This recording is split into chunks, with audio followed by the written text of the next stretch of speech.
नहीं जान लूं। छोड़ो मुझे, छोड़ो मुझे, छोड़ो तुम मुझे, आज अपनी जान लेके दिखाऊंगी। उदय, उदय, कितना खून निकल रही है। पैकअप, पैकअप, चलो चलो चलो, इन्हें हॉस्पिटल लेके चलो, चल चल।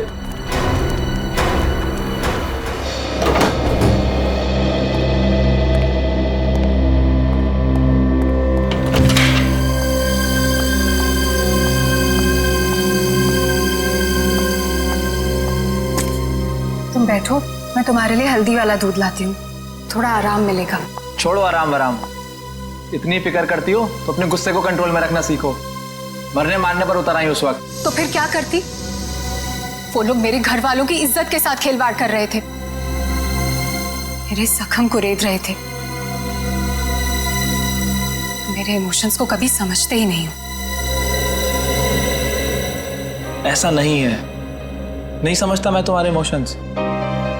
जूही, मैंने ही कहा था, बहुत हिम्मत वाली लड़की हो। जिस तरह से तुमने इस दुख को समेटा और जिंदगी को फिर राह पर ले आई, कोई और होता कब का टूट जाता। तुम जैसा हमसफर बहुत नसीब से मिलता है।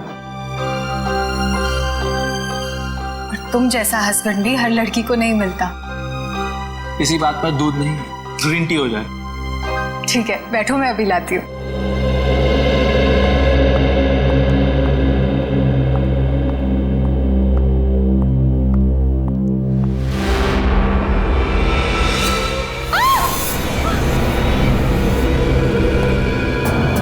क्या हुआ जूही?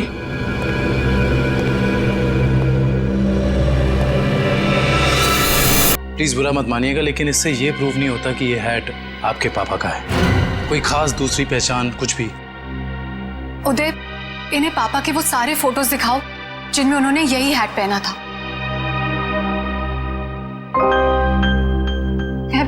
मैं पापा से कई बार कहती थी कि ये हैट पुराना हो गया है, इसे फेंक दो।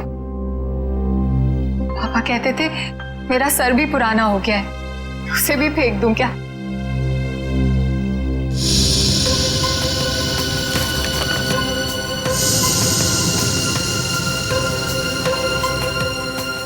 जोश जी, इसे देख के तो ये जाहिर नहीं होता कि ये हैट यही वाला है।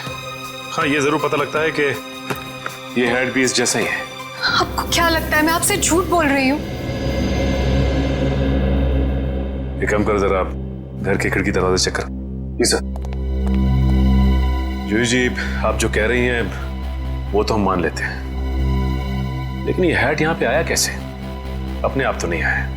जी सर, किसी ने तो इसे यहाँ रखा ही है। आपको किसी पे शक? नहीं सर, पीछे के सारे दरवाजे और खिड़कियां अंदर से बंद है सर। इसका मतलब जो भी अंदर आया उसके पास मेन डोर की चाबी थी।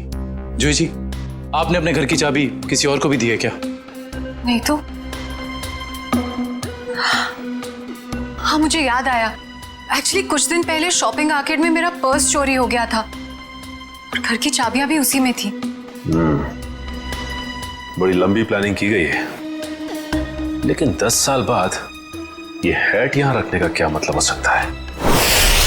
पूरा का पूरा परिवार गायब होता और किसी को भी पता नहीं चलता। ऐसे कैसे कोई गायब हो सकता है? सर, पुलिस रिपोर्ट में लिखा है कि ना किसी ने चीखने चिल्लाने की आवाज सुनी, ना ही कोई गोली चलने की आवाज सुनी।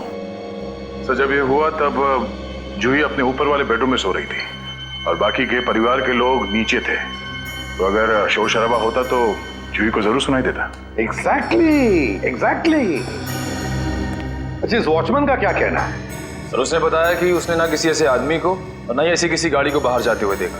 सर, यहाँ तक कि उसने रघुनाथ जी की फैमिली को भी उस घर से बाहर जाते हुए नहीं देखा। सर, रिपोर्ट में ये भी लिखा है कि घर में जबरदस्ती अंदर आने का कोई निशान भी नहीं मिला था।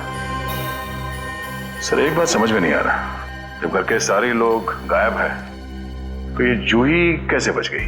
वही तो, जूही को क्यों छोड़ा है? सर, हो सकता है उसे जानबूझकर किडनैप नहीं किया गया, ये भी कोई साजिश हो। अच्छा, उस हैट पर से कोई उंगलियों के निशान मिले? हाँ सर, उस हैट पे 5 लोगों के उंगलियों के निशान मिले हैं। 2 तो जूही और उसके हस्बैंड के हैं, बाकी के मैच नहीं हुए हैं। जूही और उसके पति की उंगलियों के निशान। हो सकता है 10 साल बाद जब अपने पिता की हैट देखी तो दोनों ने उठाई होगी। सर, अखबार की एक कटिंग में लिखा था कि रघुनाथ जी के एक भाई हैं, हिमांशु, जिनसे उनकी ज्यादा बनती नहीं थी। दोनों भाइयों में प्रॉपर्टी को लेकर कोई झगड़ा चल रहा था। और बाद में हिमांशु ने जूही से कुछ पुराने इन्वेस्टमेंट्स लौटाने के लिए कहा था सर। दया, इस हिमांशु के बारे में पता लगाना पड़ेगा। सर एक और बात पता चली है। क्या? सर जब हम इस केस के फाइल्स लेने गए तो वहां से पता चला कि ये फाइल्स इंस्पेक्टर विजय भी 2-3 दिन पहले लेकर गए थे। इंस्पेक्टर विजय? दया, इंस्पेक्टर विजय तो रिटायर हो चुका है, और फिर भी उसे इस केस में दिलचस्पी क्यों? रिटायरमेंट के बाद में तो केस छोड़ देना पड़ता है। नहीं नहीं नहीं नहीं, ये नहीं हो सकता। या तो रघुनाथ जी का केस सॉल्व होगा या तो रिटायर्ड इंस्पेक्टर विजय डिसॉल्व होगा। ये मेरी भी जिद है। और रंजीत, मैं बहुत नजदीक पहुंच गया हूं। किसी भी दिन कमिश्नर के पास पहुंच सकता हूं। सर्विस के दौरान 99 केस और रिटायरमेंट के बाद ये पहला केस, यानी हो गए पूरे 100। रंजीत, मैं बाद में फोन करता हूं। मैं देख के आता हूं क्या गिरा है।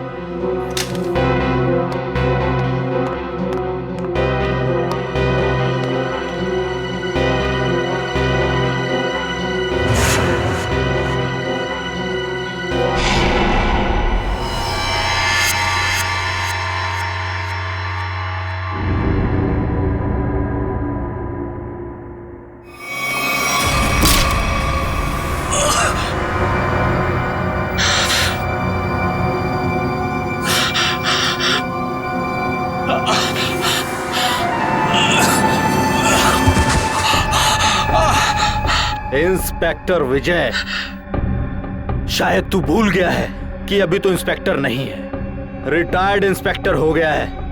बस अब तेरी कहानी खत्म।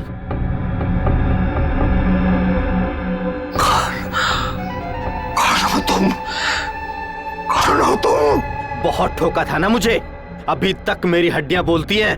बस अब बस, चार्जशीट भूल जा, फाइल भूल जा। क्यों दबे हुए केस को हवा दे रहा है? बंद कर दे वो केस, बंद कर दे।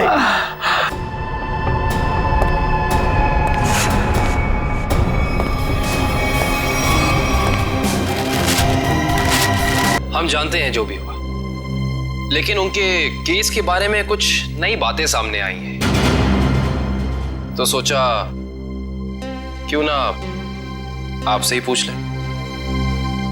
नई बातें आप लोगों को पता चली है और आप पूछना मुझसे चाहते हैं? आप कुछ टेंशन में लग रहे हैं। मैं टेंशन में नहीं तो। दरअसल भाई साहब को गुजरे इतने साल हो गए और आज आप लोग आए भाई साहब के बारे में इंक्वायरी करने के लिए। चलिए, उनके बारे में नहीं तो आप ही के बारे में बात कर लेते हैं।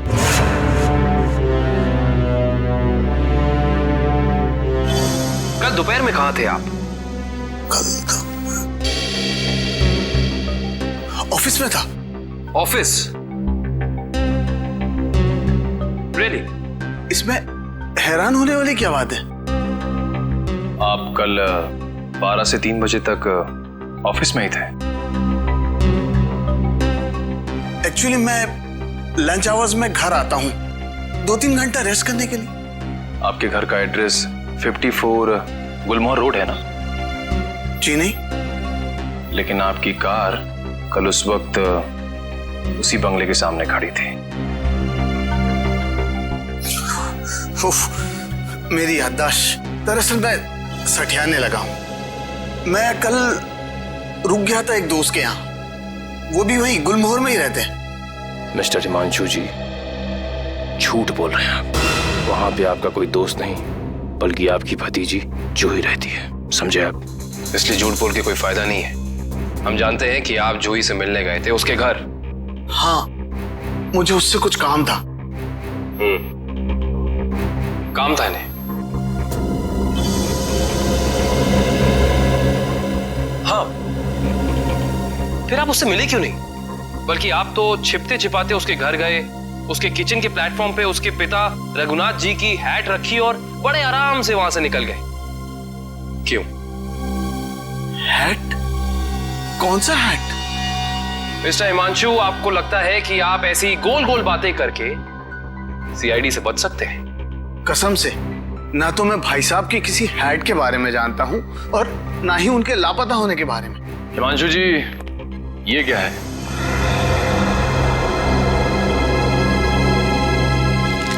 बॉन्ड्स है, मेरे ही है, यही चुराने गया था मैं वहां।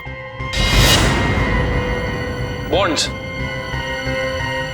हिमांशु जी, आप अपने ही बॉन्ड्स चुराने गए थे? मिस्टर हिमांशु, आप क्या बचपन से ही ऐसी बेफिजूल की पहेलियां बुझाते रहते हैं? पहली नहीं, सच कह रहा हूं। मैंने और भाई साहब ने मिलकर इन्वेस्ट किया था इनमें, लाखों के है। भाई साहब लापता हो गया और जूही कब्जा करके बैठ गई, दे ही नहीं रही थी। क्या करता, अपनी ही चीज चुरानी पड़ी।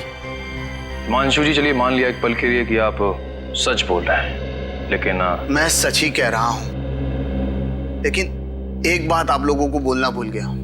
जैसे ही मैं बॉन्ड्स लेकर वहां से निकल ही रहा था कि अचानक दरवाजा खुलने की आवाज आई। मैं घबरा कर छुप गया। मुझे लगा कि शायद उदय या जूही होंगे, लेकिन कोई और ही था। कौन था? मैं उसका चेहरा तो नहीं देख पाया, सिर्फ पीठ ही देख पाया। लेकिन इतना तो तय है कि वो उदय नहीं था, क्योंकि वो उदय से काफी लंबा और तगड़ा था। बाल लंबे थे, जैकेट पहन रखी थी और शायद जीन्स थी। अच्छा, और कोई खास बात याद है आपको? कोई खासियत, जैसे उसे भीड़ में देखे तो पहचान लें? हाँ, उसके शूज क्रोकोडाइल लेदर के थे। Crocodile leather?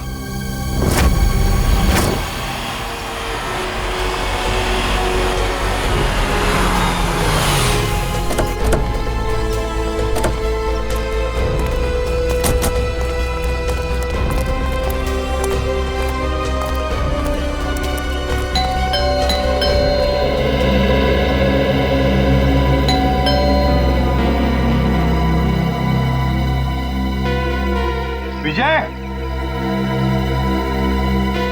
Vijay, Vijay sir.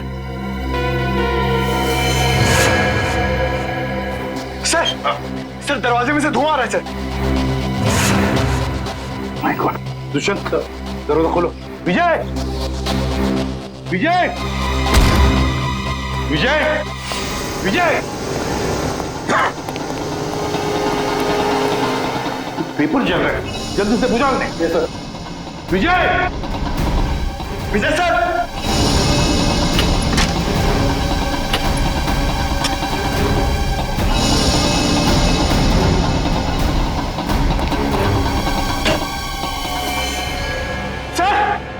Sir जल्दी आइए।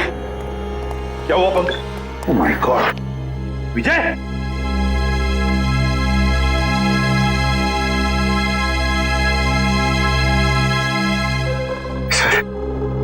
सर ये मर चुके हैं। सिर पर वार किया है, गोली भी चली है सीने में। सर, दो गोलियां लगी हैं। माय गॉड,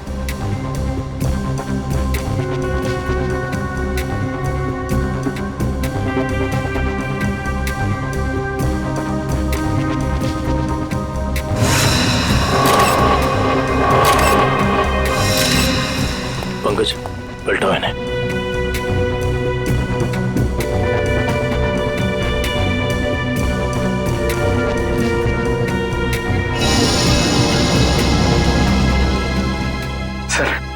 सर ये कैसे हो सकता है सर? विजय जी इतने सीनियर और एक्सपीरियंस ऑफिसर हैं, फिर इन्हें इन्हीं के घर में गोली मार दी। जिसने भी ये किया है पंकज, जो खिड़की का शीशा तोड़ा, बोल्ट नीचे किया, खिड़की खोलकर अंदर आके यहाँ चुप कर बैठा होगा। शायद आवाज सुनकर विजय इस कमरे में आया तो उसने विजय के सिर पर वार किया और फिर 2 गोलियां भी डाल दी। सर, लगता है कि खूनी और विजय जी की कोई पुरानी दुश्मनी थी, इसीलिए रिटायरमेंट के बाद मौका मिलते ही इन्हें मार डाला। ये भी तो हो सकता है ना दुष्यंत, कि विजय किसी मुजरिम के लिए खतरा बन गया था। शायद उसी ने किया हो। ढूंढो इस कमरे को अच्छी तरह, एक एक कोना छानो। और पंकज, कुछ ना कुछ तो मिलना चाहिए, ढूंढो अच्छी तरह से।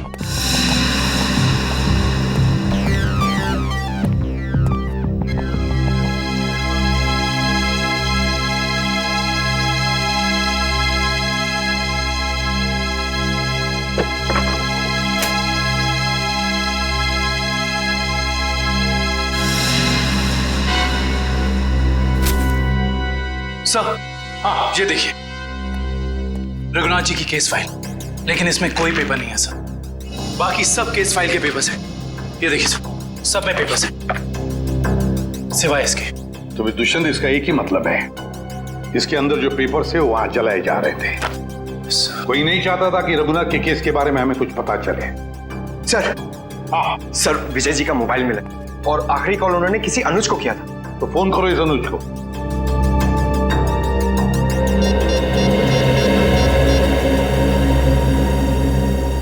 हेलो, अनुज कुल्फी वाले? अरे यार, मैंने 10 कार्टन मलाई कुल्फी बोली थी, क्या हुआ? अभी तक भिजवाई क्यों नहीं? क्या कुल्फी वाले नहीं हो? तो फिर कौन हो तुम? मॉडल? मॉडल है? मॉडल अनुज? मॉडल और पुलिस वाले का क्या कनेक्शन? लगता था कि शायद मैं उनके गायब होने के बारे में उन्हें कुछ इंफॉर्मेशन दे सकता हूं। तो क्या कहा तुमने इंस्पेक्टर विजय को? कुछ नहीं सर, मैंने उन्हें वही कहा जो मैं पहले से कहता आ रहा हूं कि मैं कुछ नहीं जानता। तुम्हें कुछ नहीं पता? पंकज, अरे ये किधर जा रहे हैं आप लोग? तुम्हारे घर की तलाशी ले रहे हैं। अच्छा अनुज, ये बताओ कि जूही के घर से उसके पिता की हैट मिली है, इतने दिनों बाद वो हैट वहां कैसे आई? सर, मैं आपसे सच कह रहा हूं, ना तो मैं किसी हैट के बारे में जानता हूं और ना ही किसी गायब हुए परिवार के बारे में। अनुज, तुम्हारे और जूही के परिवार एक दूसरे को अच्छी तरह से जानते थे और फिर भी तुम कह रहे हो कि तुम्हें कुछ नहीं मालूम है? चलो ठीक है, तब बताओ, कल दोपहर को कहां थे तुम? कल मैं अपने एक फ्रेंड के एग्जीबिशन की ओपनिंग में गया था। फ्रेंड की एग्जीबिशन की ओपनिंग में गए थे? अच्छा। सर इसके घर में तो कुछ नहीं मिला और वो जूते भी नहीं जिसके बारे में हिमांशु ने हमें बताया था। अनुज, तुम होशियार बनने की बहुत कोशिश करते हो, मगर हो नहीं। फिर से मुलाकात होगी।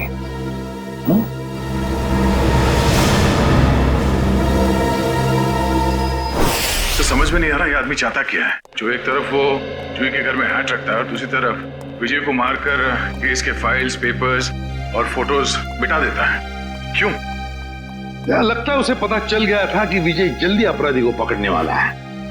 लेकिन एक बात समझ में नहीं आ रही कि उसने रघुनाथ की हैट जूही के घर में क्यों रखी? क्या सोच रहा है वो? कोई ना कोई चाल तो जरूर है दया, इसके पीछे कोई ना कोई चाल तो है। ये केस कुछ ज्यादा ही उलझा हुआ है सर। वैसे विजय के काम करने के तरीके को मैं अच्छी तरह से जानता हूं। वो सारे के सारे अंडे एक ही टोकरी में कभी नहीं रखता।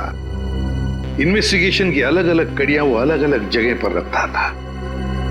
सर, विजय के सारे रिलेटिव्स से पता किया, किसी को भी मालूम नहीं है कि वो कर क्या रहा है। उसके मोबाइल से कुछ पता चला है? नहीं सर, कुछ पता नहीं चला। वे देखना पड़ेगा मौत के कुछ दिन पहले विजय कहां कहां गया था, किस किस से मिला था। सर, इंस्पेक्टर विजय के घर पे हमें जो जले हुए कागज के टुकड़े मिले थे, उनमें से ये टुकड़ा आधा जला हुआ है और इस पर नवदीप गराज लिखा हुआ है। नवदीप गराज? दया, विजय ने ये नाम ऐसे नहीं लिखा है। जरूर इस गराज का इस रघुनाथ के केस से गहरा संबंध है। जरूर कोई ना कोई गहरा संबंध है। विजय सर हाल ही में एक सेकंड हैंड कार के बारे में पूछने आए थे। Second hand car?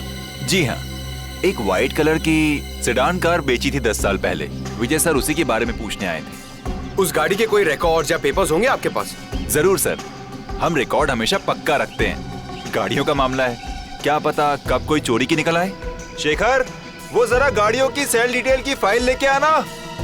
याद है ये गाड़ी किसने खरीदी थी? जी हाँ, कोई गिरीश साहब थे, उन्होंने खरीदी थी। ये लीजिए सर। ये लीजिए, ऊपर ही रखे हुए हैं, विजय सर को दिखाने के लिए ही निकाले थे।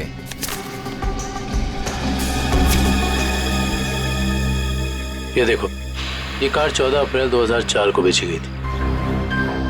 रघुनाथ जी के गायब होने के ठीक 2 दिन पहले सर? राइट। इसका मतलब है कि इस कार को रघुनाथ की फैमिली के गायब होने के बीच कोई ना कोई ताल्लुक जरूर है। मतलब सर, विजय जी ने गाड़ी तक पहुंचने का जो रास्ता चुना है वो जरूर रघुनाथ जी तक जाता होगा। एक काम करते हैं, पहले तो आरटीओ से ये पता करते हैं कि ऐसी किसी कार का रजिस्ट्रेशन हुआ था या नहीं, और विजय जी के मोबाइल पोजीशनिंग रिकॉर्ड से ये पता करते हैं कि पिछले दिनों वो कहाँ गया था। हो सकता है इस केस को सॉल्व करने में हमें कोई मदद मिल जाए। सर, ये लैटिट्यूड 345 नॉर्थ और 213 ईस्ट है। सर, एग्जैक्ट वही लोकेशन है जो विजय जी के मोबाइल फोन में स्टोर है। सर, विजय जी इस जंगल में यहाँ आए थे, लेकिन उन्हें यहाँ मिल के सकता था। करण, वो जरूर इस केस से जुड़े हुए कुछ सबूत ढूंढने के लिए यहाँ आया। ये भी तो हो सकता है कि वो उस सफेद गाड़ी के पीछे आया हो। लेकिन सर, ये जंगल बहुत दूर तक फैला हुआ है, कई किलोमीटर तक। ऐसे में इस जंगल की कॉम्बिंग कर पाना थोड़ा मुश्किल होगा सर। हाँ, मुश्किल हो सकता है, मगर नामुमकिन भी तो नहीं। दिव्या, ये कितना एरिया छान मारा था उसने? सर, यहाँ से 200 मीटर के घेरे में। 200 मीटर? बस तो फिर फैल जाओ चारों तरफ।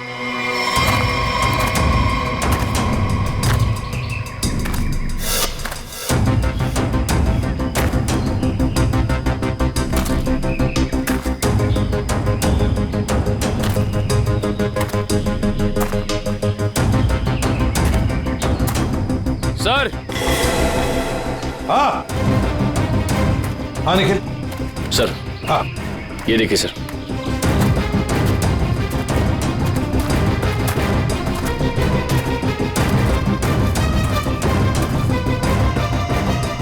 MS01 Y 5371। सर, ये तो वही सफेद कार है जो उस गैरेज से बेची गई थी। देखो जरा, गाड़ी साफ करो अच्छी तरह से।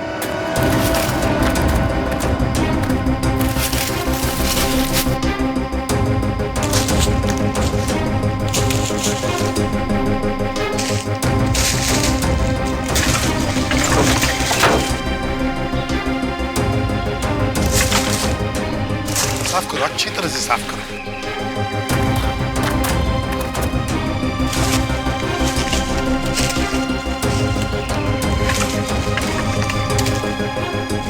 सर।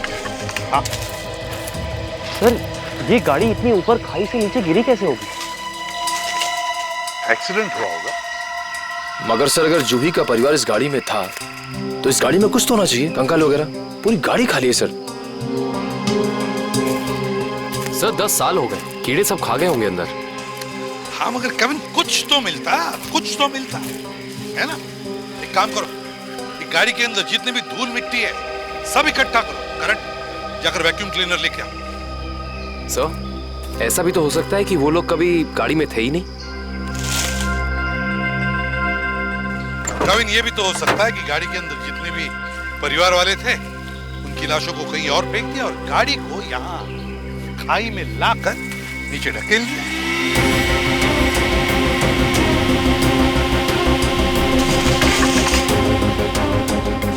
सर।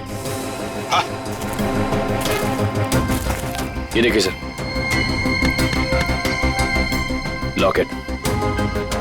सर, ये तो जूही की माँ का लॉकेट है। बिल्कुल ऐसा ही लॉकेट मैंने उन्हें एक फोटो में पहने हुए देखा है। जूही की माँ का लॉकेट? जी। फिर उसका एक ही मतलब हो सकता है कि जूही के परिवार वालों को इसी गाड़ी में लाया गया और फिर उनकी लाशों को कहीं और ठिकाने लगा दिया और गाड़ी को यहाँ इस खाई में लाके ढकेल दिया ताकि कोई सबूत न रहे। ना रहेगा बांस, ना बजेगी बांसुरी। जी साड़ू के साहब, कुछ पता चला?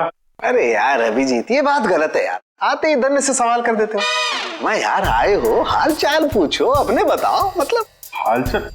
अरे हाल चाल पूछने वाला था सर। कैसी है तारिका जी? अरे भाई साहब, मैं अपने बारे में बात कर रहा हूँ भाई। मेरे भी तो हालचाल पूछ सकते हो ना यार। आपके? हाँ, क्यों? हाँ, क्यों नहीं।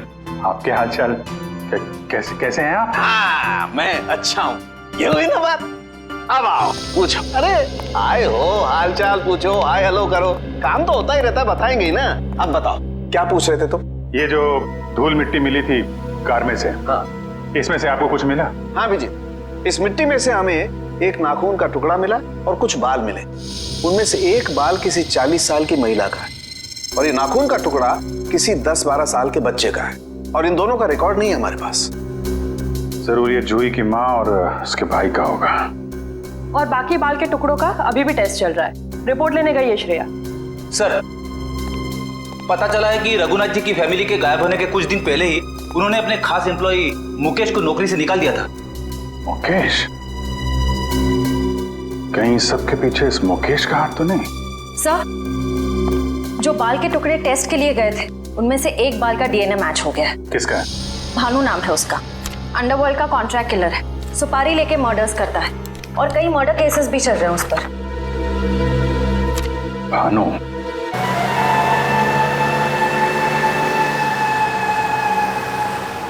मुकेश, तुम्हें पूरा यकीन है ये बाइक वाला आदमी भानु ही है?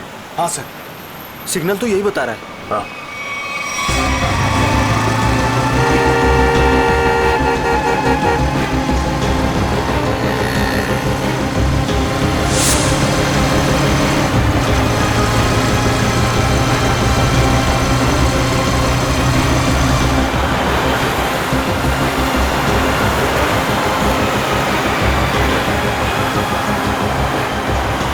अचानक गायब कहाँ हो गया? दिखाई नहीं दे रहा। Oh my God! बताओ भानु, कैसे हुआ ये सब? बोलो भानु, कैसे हुआ? बोलो Bhanu. Tiger point. Tiger point पे क्या भानु? भानु!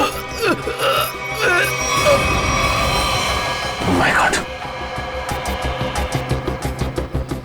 ये तो मर चुका है।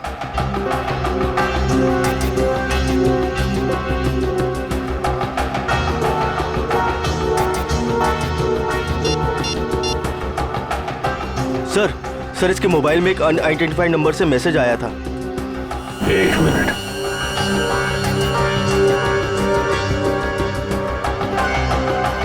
मैसेज? एक काम करो, पता लगाओ कि ये नंबर है किसका। रघुनाथ जी की कंपनी में 20 साल पूरे काम किया हूं मैं। फ्लोर मैनेजर था, प्रोडक्शन, लेबर सब मैं ही संभालता था। तो तुम्हें नौकरी से क्यों निकाल दिया मुकेश? जी सच तो ये है कि दोनों पार्टनर्स में यानी कि कुमार साहब और रघुनाथ जी के रिश्तों में दरार आ गई थी। दरार? इस दरार की वजह क्या थी? जी वो कुमार साहब को लगा कि रघुनाथ जी उनके साथ कुछ धोखा कर रहे हैं चोरी छिपे कुछ डीलिंग्स भी कर लेते हैं, और इसलिए कुमार ने तुम्हें रघुनाथ पर नजर रखने के लिए कहा। जी हाँ, मैं रघुनाथ जी की हर खबर कुमार साहब को देता था। वो किससे मिलते हैं, क्या डील करते हैं, क्या लेन देन है, सब। और जब रघुनाथ ने तुम्हें पकड़ लिया ये सब करते हुए, तो उन्होंने तुम्हें काम से निकाल दिया। जी हाँ। और उसके ठीक 1 साल बाद में कुमार जी और रघुनाथ जी ने अपनी पार्टनरशिप खत्म कर दी। जी हाँ, ये तो होना ही था। अच्छा, वैसे इंस्पेक्टर विजय क्या जानना चाहते थे तुमसे? जी वो कुमार साहब के एक्सीडेंट के बारे में पूछने आए थे, जिनमें उनकी बच्ची और बीवी भी चली गई थी। और इंस्पेक्टर विजय को ऐसा लगता था कि ये एक्सीडेंट नहीं बल्कि एक मर्डर है। और जब पार्टनरशिप रही नहीं तो मर्डर की भी बात नहीं आती? जी दोनों पार्टनर अलग भी इस तरह हुए जैसे रजामंदी नहीं थी और फिर दोनों एक ही बिजनेस में कंपटीशन करने लगे, और वो भी इस तरह के जैसे एक दूसरे को बर्बाद कर देंगे। और हाँ, कुमार साहब की मौत के बाद सबसे ज्यादा तरक्की और फायदा रघुनाथ सेठ को हुआ। कुमार की मौत का सबसे ज्यादा फायदा हुआ रघुनाथ को। सबसे ज्यादा फायदा। इस कुमार फैमिली के एक्सीडेंट के सारे डिटेल्स निकालो, देखे तो सही कि क्या ये वाकई एक्सीडेंट था या फिर। सर, आपको क्या लगता है कुमार की फैमिली की मौत के पीछे क्या रघुनाथ का हाथ था? कविन, रघुनाथ तो बिजनेस में कुमार से फायदा हुआ, इसका मतलब ये नहीं कि रघुनाथ ने कुमार को मारा होगा। Okay, thank you so much. लेकिन क्या पता चला एक्सीडेंट के बारे में? सर, मिस्टर कुमार हर रोज की तरह ऑफिस से घर पहुंचे। घर से वो लोग एक रिसोर्ट के लिए निकले। उनकी पत्नी ने एक सरप्राइज वेकेशन प्लान किया था, क्योंकि अगले दिन मिस्टर कुमार का बर्थडे था। वो लोग उसी रिसॉर्ट में बर्थडे सेलिब्रेट करने वाले थे। जब ये जा रहे थे इनका बच्चा भी इनके साथ में था और उसी दौरान ये एक्सीडेंट हुआ।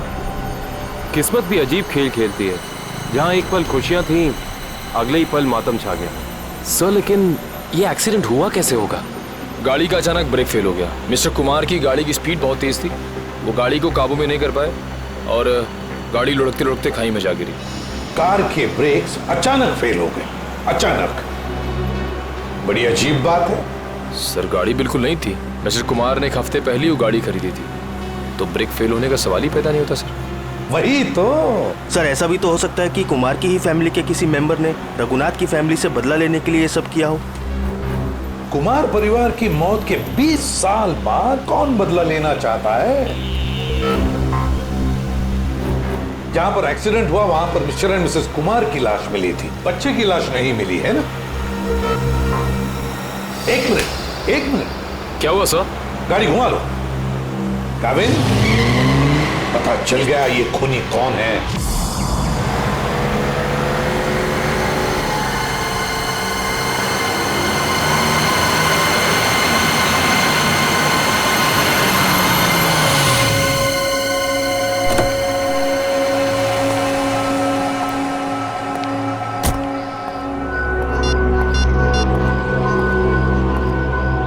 हेलो, हाँ मैं पहुंच गया हूँ 42 माइलस्टोन के पास। अब क्या करना है? क्या पुल के नीचे 42 माइलस्टोन की तरफ? अच्छा ठीक है।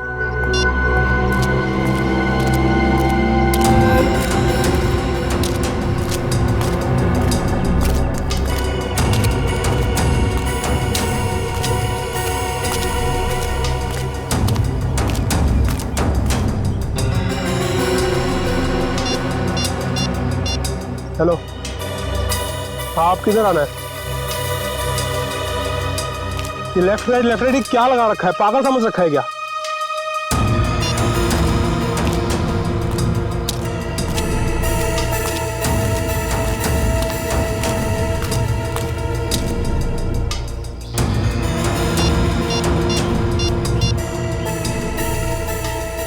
हेलो, मुझे क्या पागल समझा है क्या? तब से इधर उधर घुमा रही है। चुपचाप सामने आ जा, नहीं तो मैं वापस चला जाऊंगा।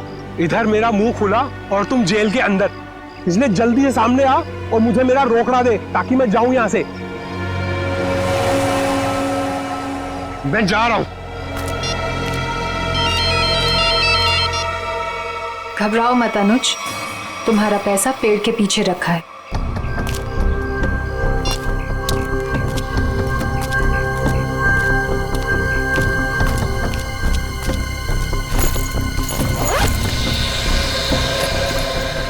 वाह रे वाह, क्या तकदीर है मेरी। तो जैसे सोने के अंडा देने वाली 2-3 और मुर्गियां मिल जाए तो लाइफ सेट। कहाँ तुम मेरी चिंता मत करो अनुज, वादे के मुताबिक ये तुम्हारी आखिरी पेमेंट है। अरे बेवकूफ, सोने का अंडा देने वाली मुर्गी को कभी छोड़ता है कोई? अनुज भूलो मत, तुमने वादा किया था। अरे एक ब्लैकमेलर की बात पे तुमने यकीन कर लिया। चलो, थैंक यू।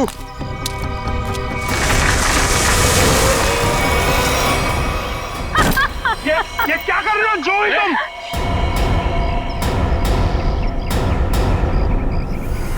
तुम क्या समझते हो अनुज? तुम मुझे ब्लैकमेल करते रहोगे और मैं सहती रहूंगी? हमसे उस्तादी बहुत भारी पड़ेगा तुमको। Shut up. यहाँ वही होगा जो मैं चाहूंगी।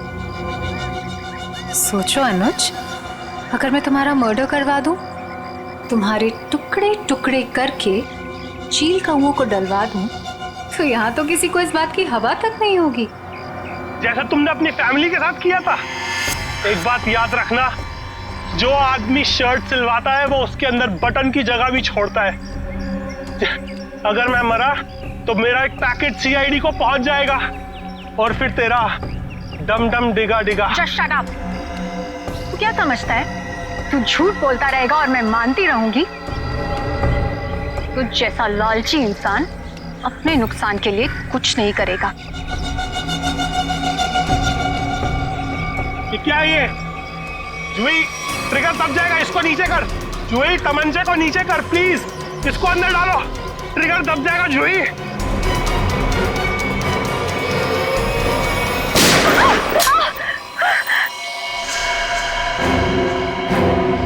सीपी सर आप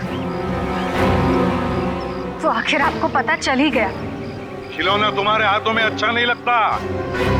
अपने लोगों को कह दो चुपचाप हमारे हवाले हो जाए। देख क्या रहे हो, भूल दो एसीपी को।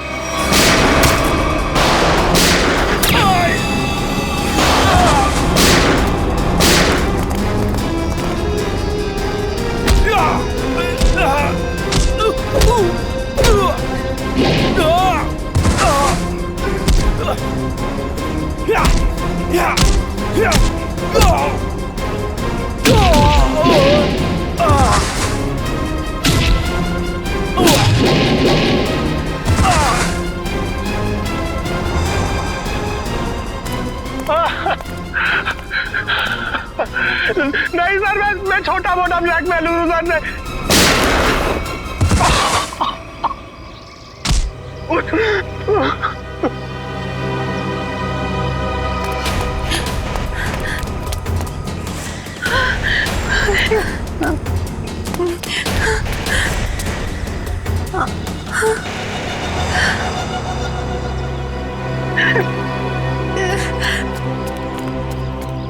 देखो इस प्यारी बिटिया को जिसने अपने माता पिता का खून कर दिया।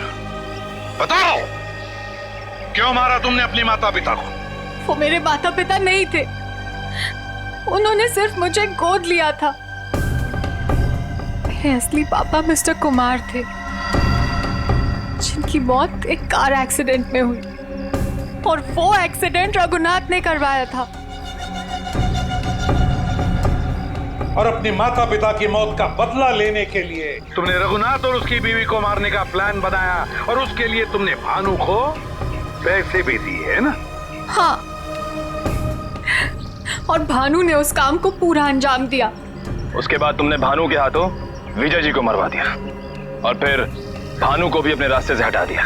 हाँ, क्योंकि मैं अपने खिलाफ कोई सबूत नहीं छोड़ना चाहती थी। तो सारे इल्जाम अनुज पर आ जाए, है ना? और अनुज, तुम जूही के घर पे रघुनाथ जी की हैट रख के तुमने एक बंद केस को खोल दिया। चोर चोर मौसेरे भाई, वाह रे वाह। लेकिन एक बात याद रखना, मुजरिम चाहे कितना भी चालाक हो, उसका आखिरी ठिकाना तो जेल की चार दीवारी में भी होता है।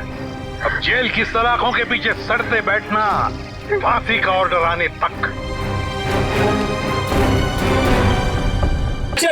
वेलकम फ्रेंड्स, आपका स्वागत है क्राइम इंडिया के नए शो में।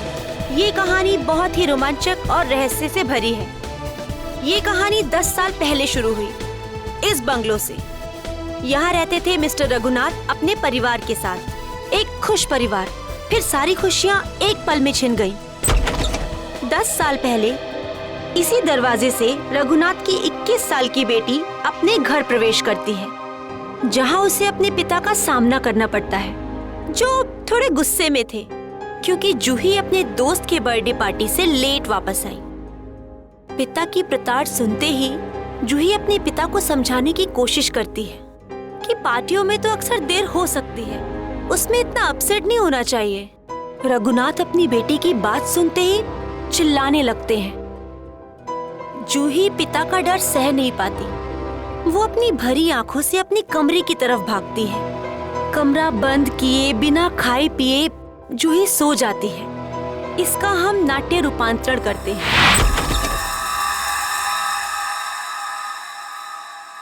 मम्मा, पापा, मम्मा, मम्मा, पापा। ये क्या? घर में कोई नहीं है क्या? ऐसा तो कभी नहीं होता है। मम्मी, मम्मी, पापा, ये क्या? यहाँ पर भी कोई नहीं है। कहीं बेडरूम में तो नहीं है? मम्मी, पापा, मम्मी, पापा, ये क्या? कहाँ गए सबके सब? मम्मी, मम्मी, आप यहाँ पर हो? मैं कितनी परेशान हो गई थी पता है? मम्मी, मम्मी,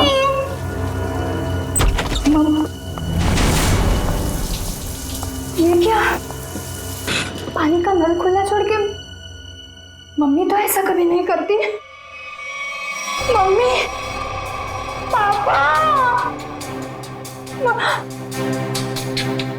राहुल, राहुल, राहुल, राहुल, अरे राहुल को स्कूल छोड़ने गई होगी मम्मी।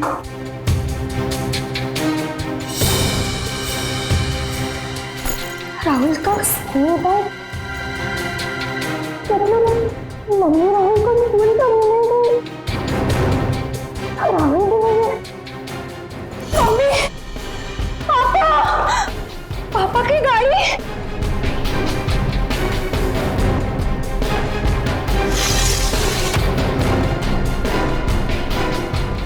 पापा की गाड़ी तो यही है। पापा तो ऐसा नहीं करते कभी। पापा। उस दिन से आज तक जूही को अपने माता पिता और भाई के बारे में कोई खबर नहीं मिली। कहाँ खो गए वो तीनों? लेकिन जूही अपनी आखिरी याद अब तक नहीं भूल पाई है, अपनी मम्मी की पिंक साड़ी और पापा के स्टाइलिश हैट को, जो उन्होंने आखिरी दिन में पहना था, वो आज तक नहीं भूल पाई है। Just stop this nonsense. आप लोग किसी को चैन से जीने देंगे या नहीं? प्लीज मैम, आप प्लीज रुकिए। Shut up. और आप मेरे घर आए कैसे? परमिशन लिए ma'am. To hell with your permission. लोग मेरी जिंदगी को टेलीविजन शो का तमाशा समझते हैं। किसी के भी दर्द को स्टोरी बना देंगे। जिस घर से मेरी यादें जुड़ी हैं, आप उन्हीं यादों को एक्सपोज करेंगे। ये मैं नहीं होने दूंगी। Just go from here. चाहिए।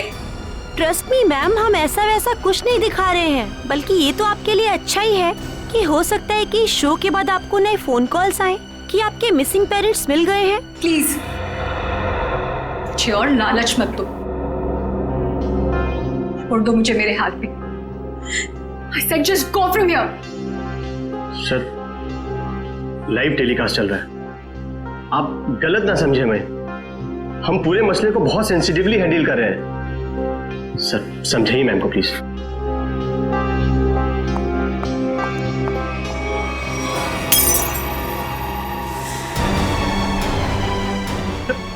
समझाइए ना, क्या करिए? तुम लोग जाते हो यहाँ से या मैं अपनी जान लूं? छोड़ो मुझे, छोड़ो मुझे, छोड़ो तुम मुझे। आज अपनी जान लेके दिखाऊंगी। उदय, उदय, कितना खून निकल रही है। पैकअप, पैकअप, चलो चलो चलो, इन्हें हॉस्पिटल लेके चलो। चल चल।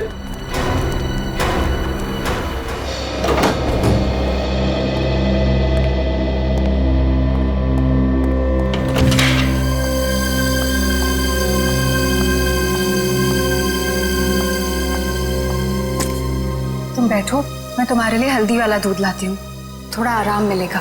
छोड़ो आराम आराम, इतनी फिक्र करती हो तो अपने गुस्से को कंट्रोल में रखना सीखो। मरने मारने पर उतर आई उस वक्त। तो फिर क्या करती?